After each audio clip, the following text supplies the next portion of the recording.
कहते अगर मेरा एक और बेटा होता ना। तुम्हें क्या हुआ है? तुम क्यों, लेकिन क्यों क्यों उसके साथ बाहर जा रही हो? तुम्हें कैसे पता? बस जानती बनना हूँ चाहिए। वो मेरी फैन क्यों बनी। मोहब्बत से खुद को और तुम्हें आज़ाद कर रहा हूँ। मोहब्बत मुझे तो तुमसे कभी दांव पे लग गई, ऐसा नुकसान।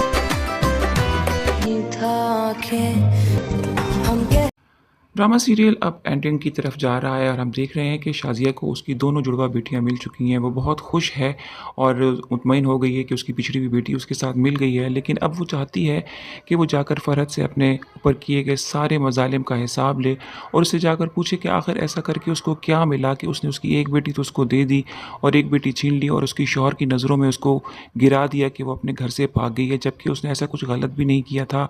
और एक और ट्विस्ट जो इस कहानी में आपको आगे नज़र आएगा और एक बहुत बड़ा सच जो सामने आने वाला है, जिससे फ़रहद के पाँव तले से ज़मीन निकल जाएगी, क्योंकि फ़रहद ने तो ये सब छुपाया हुआ था। और मज़हर को जो जान से प्यारा बेटा था कासिम, आगे की किस्त में आप देखेंगे कि कासिम की जो मौत है वो भी फ़रहद की वजह से हुई थी, क्योंकि वो नहीं चाहती थी कि मज़हर की सारी जायदाद का जो वारिस है वो ज़िंदा रहे। तो उसने ही उसको मरवा दिया किसी तरीके से या ख़ुद मार डाला। बहरहाल ये सारा कारनामा भी फ़रहद का है और उसने उसको मार दिया था। अब अगली किस्त में जब ये सच सामने आएगा तो मज़हर जो है उसके तो गुस्से का कोई ठिकाना नहीं होगा, क्योंकि वो सारी ज़िंदगी शाज़िया पर इल्ज़ाम देता रहा है और ये सब कुछ किया तरह उसकी बहन का था, जो बार बार उसके दिमाग में ये बात डालती थी कि शाज़िया आपके बेटे की कातिल है। हालांकि शाज़िया बेकसूर है, उसको तो उसने उजाड़ कर भेज दिया था। दोनों को ये भी नहीं मालूम कि उनके घर जुड़वा बेटियाँ पैदा हुई हैं। मज़हर ये समझता है कि बस उसके पास सारा है और उसकी माँ जो है शाज़िया, सारा को भी छोड़कर भागी, उसको अपनी बेटी का भी एहसास नहीं हुआ। उधर शाज़िया ये समझती रही कि उसके घर सिर्फ एक ही बच्ची हुई है और वो उसको लेकर कराची भाग गई है, क्योंकि उसको शौहर को तो बेटा चाहिए था, तो वो उसकी बेटी और उसकी जान का दुश्मन था और वो उन्हें मार देता, इसलिए वो वापस आ गई है। और उसको भी मालूम नहीं था कि उसकी जो दूसरी बेटी है वो ज़िंदा है और वो शाज़िया फ़रहद ने मज़हर के हवाले कर दी थी। मज़हर ने सारी ज़िंदगी उस बेटी को प्यार नहीं किया, कभी गले नहीं लगाया, सिर्फ इसलिए कि फ़रहद हर वक्त उसके कान भरती रहती थी और ये बात उसके जहन में उंडेलती रहती थी कि जैसी शाज़िया है उसकी बेटी भी वैसे ही निकलेगी, और उसके ख़िलाफ़ उसके साथ बहुत ज़्यादा उसके साथ जुल्म करती थी और उस बच्ची को हमेशा दबा कर रखा। उसे अपने बाप का प्यार होते हुए भी नहीं मिला, माँ तो चलो दूर थी, उसको बाप का प्यार भी ना मिल सका। अब शाज़िया के पास दोनों बेटियां आ गई हैं। पहले तो सारा बहुत कंफ्यूज थी, परेशान थी, फिर उसके बाद अब जो सारा है वो उसकी मेंटली जो सिचुएशन है वो सेटल डाउन हो चुकी है और उसने इस बात को कबूल कर लिया है कि उसकी माँ, जिसको हमेशा से देखने के लिए वो बेताब रही है, तड़पती रही है, वो माँ उसे मिल चुकी है और वो सारा की बहन है। ना सिर्फ माँ मिल गई बल्कि उसको एक बहन भी मिल चुकी है। लेकिन यहाँ पर एक और ट्विस्ट है कि अब ज़ारा जो है उसकी अट्रैक्शन बढ़ रही है आदिल की तरफ, और आदिल का झुकाव भी बहुत ज़्यादा है ज़ारा की तरफ। तो एक तरफ तो सरमद परेशान है कि ज़ारा उसको इग्नोर क्यों कर रही है, और दूसरी तरफ सारा बहुत परेशान है, क्योंकि जब वो बाहर जाने लगते हैं तो उसको जलन महसूस होती है। वो इस बात को लेकर बहुत परेशान होती है कि ये दोनों अकेले घूमने जा रहे हैं, कहीं इन दोनों में एक दूसरे के लिए मोहब्बत तो पैदा नहीं हो रही।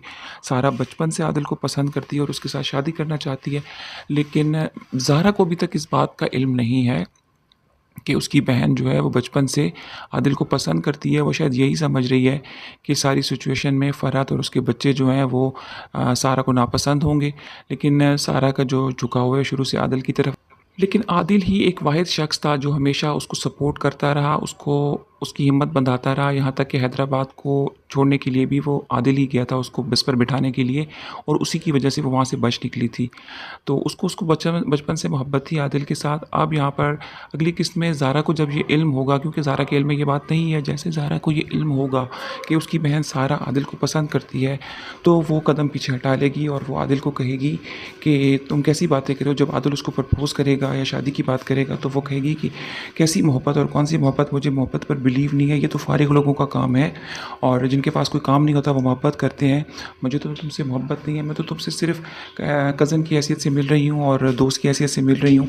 तो इस तरह आदिल का दिल टूट जाएगा और वो समझेगा कि ज़ारा तो सिर्फ उसको एक महज रिश्तेदार या कज़न की हैसियत से बात कर रही थी और वो खामखा उसकी मोहब्बत में डूबता चला गया। तो आदिल उसको कहेगा कि ठीक है, वो ख़ुद को और उसको उसकी मोहब्बत से आज़ाद करता है।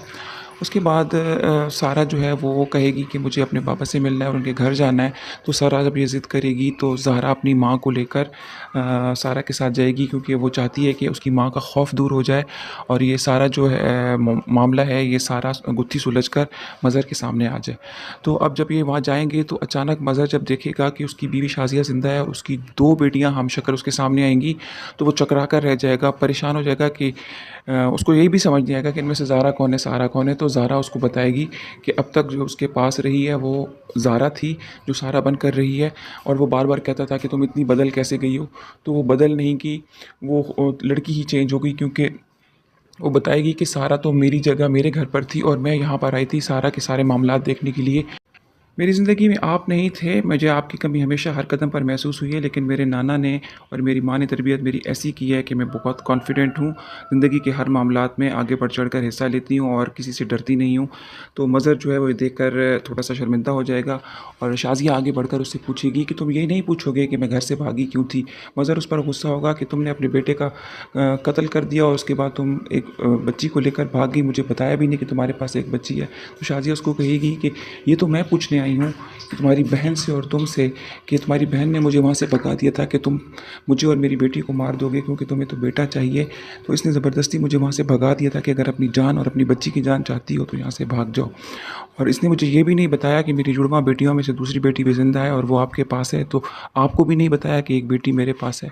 तो आज मैं आपको बता दूँ कि कासिम जो है वो ऐसे ही नहीं मर गया था। आप पूछें फ़रहद से कि आखिर इसने उसके साथ ऐसा क्या किया था। ये सुनकर तो मज़हर के पाँव के नीचे से ज़मीन निकल जाएगी। वो उसको बुला कर लाएगा और पूछेगा, और जैसे ही उनको देखेगी सब लोग यहाँ पर जमा हैं तो फ़रहद जो है उसकी तो सिट्टी गुम हो जाएगी, क्योंकि उसका जो इतना बड़ा झूठ है वो सामने आ जाएगा।